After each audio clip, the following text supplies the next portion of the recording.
What's the value of your life? आपकी life की क्या कीमत है? अगर यह सवाल मैं आपसे पूछूं तो जरा सोचिए आप क्या जवाब देंगे मुझे। हो सकता है आप पूरी तरीके से कंफ्यूज हो चुके हो कि मेरी लाइफ की क्या वैल्यू है, पर अभी जो कहानी मैं आपको सुनाने वाला हूं इससे आपको एग्जैक्टली पता लग जाएगा कि आपकी लाइफ की रियल वैल्यू क्या है। बहुत समय पहले की बात है, गांव में एक इंसान बहुत ज्यादा परेशान हो जाता है इसी सवाल से कि उसकी जिंदगी की क्या कीमत है, क्या वैल्यू है। तो वो जाता है एक संत के पास, और जब वो संत के पास जाता है अपने सवाल का जवाब पाने के लिए, वो देखता है संत मेडिटेशन की स्टेट में है। तो वो कुछ नहीं बोलता, वहां पे जाके बैठ जाता है। जब संत की मेडिटेशन ओवर होती है तो वो देखते हैं कि इंसान आया हुआ है, और वो इंसान बहुत ज्यादा परेशान दिख रहा है, व्याकुल दिख रहा है। तो उस व्यक्ति से पूछते हैं वो संत महात्मा कि पूछो क्या पूछना चाहते हो। वो इंसान बोलता है कि महाराज मैं बहुत परेशान हूं और मैं जानना चाहता हूं कि मेरी जिंदगी का मोल क्या है, क्या कीमत है मेरी लाइफ की जो ऊपर वाले ने मुझे दी है।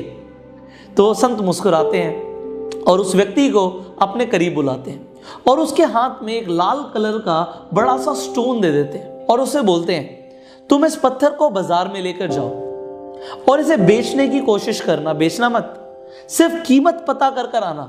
कोई भी इंसान तुमसे पूछे कि भाई कितने का दोगे तो मुंह से कुछ मत बोलना, सिर्फ 2 उंगलियां दिखा देना। अब वो इंसान बाजार चला जाता है। अब वो जब बाजार में जाता है तो एक आलू बेचने वाला इंसान उस आदमी को देखता है और बोलता है कि भाई ये जो पत्थर तुम्हारे हाथ में है क्या तुम इसे बेचना चाहते हो? वो इंसान बोलता है हाँ मैं बेचना चाहता हूं। वो पूछता है कि मुझे कितने का दोगे? तो जैसे कि संत ने बोला होता है कि कीमत मत बोलना, सिर्फ 2 उंगलियां दिखा देना, तो वो इंसान सिर्फ 2 उंगलियां दिखा देता है। अब वो आलू बेचने वाला इंसान बोलता है अच्छा 2 किलो आलू लोगे इस पत्थर के लिए? तो ठीक है मुझे पत्थर दे दो, मैं तुम्हें 2 किलो आलू देने के लिए तैयार हूं। अब वो कुछ नहीं बोलता, वो संत महात्मा के पास वापस आ जाता है और बोलता है कि मैं बाजार में गया था, इस पत्थर के लिए एक आलू बेचने वाला इंसान मुझे 2 किलो आलू देने के लिए तैयार था। महाराज बोलते हैं कोई बात नहीं, अब तुम एक काम करो, इसे संग्रहालय लेके जाओ, म्यूजियम लेकर जाओ और वहां पर जाके इसे बेचने की कोशिश करना, बट बेचना मत, सिर्फ कीमत जानकर वापस आ जाना। अब वो इंसान उस पत्थर को लेके म्यूजियम चला जाता है। अब म्यूजियम में उस इंसान को दिखता है एक बूढ़ा सा इंसान जिसके पास बहुत नॉलेज होती है, बहुत ज्ञान होता है। अब वो पत्थर उस बूढ़े इंसान को दिखाता है। अब वो इंसान बोलता है अच्छा तुम इस पत्थर को बेचना चाहते हो, कितने का दोगे मुझे? तो वो इंसान कुछ नहीं करता, सिर्फ 2 उंगलियां दिखा देता है जैसे कि संत ने बोला था। वो बोलता है अच्छा 2 लाख रुपए लोगे तुम इस पत्थर के लिए? ठीक है मैं तुम्हें 2 लाख रुपए देने के लिए तैयार हूं, ये पत्थर मुझे दे जाओ। और वो पत्थर देता नहीं है, वो पत्थर को लेके भागा भागा संत महात्मा के पास वापस आ जाता है और बोलता है महाराज संग्रहालय में तो इस पत्थर के 2 लाख रुपए देने के लिए तैयार थे, मुझे तो समझ नहीं आ रहा, कोई 2 किलो आलू दे रहा है, कोई 2 लाख रुपए दे रहा है।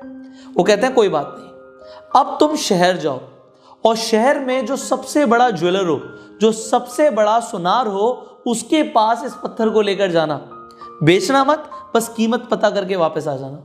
अब वो शहर निकल जाता उस पत्थर को लेके।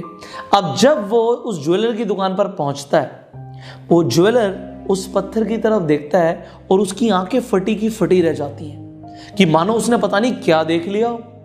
उस पत्थर को हाथ में लेता है और फिर उसे पूरी तरीके से देखता है, घुमा कर देखता है, ऊपर से देखता है, नीचे से देखता है और बोलता है तुम्हें पता है तुम्हारे हाथ में क्या है? ये रूबी है, और इतना बड़ा रूबी तो मैंने आज तक नहीं देखा। इस रूबी की कीमत इस पूरे शहर में क्या, इस पूरे देश में तुम्हें कोई नहीं दे सकता, पर अगर फिर भी तुम इसे बेचने का चाहते हो तो कितने पैसे लोगे? तो वो इंसान कुछ नहीं बोलता, सिर्फ 2 उंगलियां दिखा देता है। कहता है अच्छा 2 करोड़ रुपए लोगे? वैसे मैं तुम्हें बता दूं 2 करोड़ रुपए इस रूबी के लिए बहुत कम है, पर फिर भी मैं तुम्हें 2 करोड़ रुपए इस रूबी के लिए देने के लिए तैयार हूं, ये रूबी मुझे दे जाओ। और वो इंसान बिल्कुल हक्का बक्का हो जाता, उसे समझ नहीं आ रहा कि ये हो क्या रहा है। वो वहां से शहर से भागता हुआ वापस संत के पास पहुंचता है और बिल्कुल हैरान परेशान कि महाराज जो ज्वेलर था, जो सुनार था, वो तो 2 करोड़ रुपए देने के लिए तैयार था इस पत्थर के लिए। ऐसा क्या है इस पत्थर में, आप मुझे बताइए। वो कहते हैं पत्थर में कुछ नहीं है, ये पत्थर तुम्हारी जिंदगी है। तुम जिन लोगों के बीच में जाओगे, जैसी संगति के बीच में जाओगे, वैसी तुम्हारी लाइफ की और इस पत्थर की वैल्यू हो जाएगी। तुम जब एक ऐसे इंसान के पास गए जो सब्जी बेच रहा था, तो वो तुम्हें 2 किलो आलू देने के लिए तैयार था। एक इंसान जिसे थोड़ी बहुत परख थी वो तुम्हें 2 लाख रुपए देने के लिए तैयार था, और वो इंसान जो एक्सपर्ट था, जिसे रियल वैल्यू पता थी, उसने तुम्हें बोला होगा ये अनमोल है, वो कहता है हाँ बिल्कुल बोला था ये अनमोल है, और वो 2 करोड़ रुपए देने के लिए भी तैयार था इसी पत्थर के, क्योंकि उसे भी पता है कि इसकी कीमत बहुत ज्यादा है। तो तुम्हारी लाइफ की भी वही कीमत है जो तुम मान लेते हो। अब ये लाइफ अनमोल है, जैसे लोगों के बीच में रहोगे वैसे तुम्हारी लाइफ हो जाएगी। अब मेरा सवाल आपसे ये है, अगर आपको अपनी लाइफ की वैल्यू पता लग गई है तो आप जरा चेक करो आप कैसे लोगों के बीच में हो।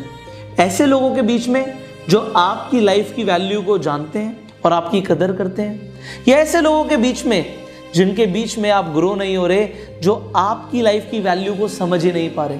देखो, अपनी संगति को अगर आप बदल लेंगे तो आपकी जिंदगी बदल जाएगी, एंड ये एक प्रूवन फॉर्मूला है। Change your surroundings to change your life.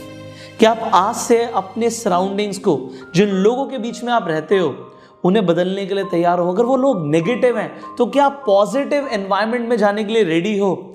If yes, comment below yes sir, we will change our environment from negative to positive. And ऐसे बीच में रहो, ऐसे लोगों के बीच में रहो जो आपकी लाइफ की वैल्यू को समझते हैं।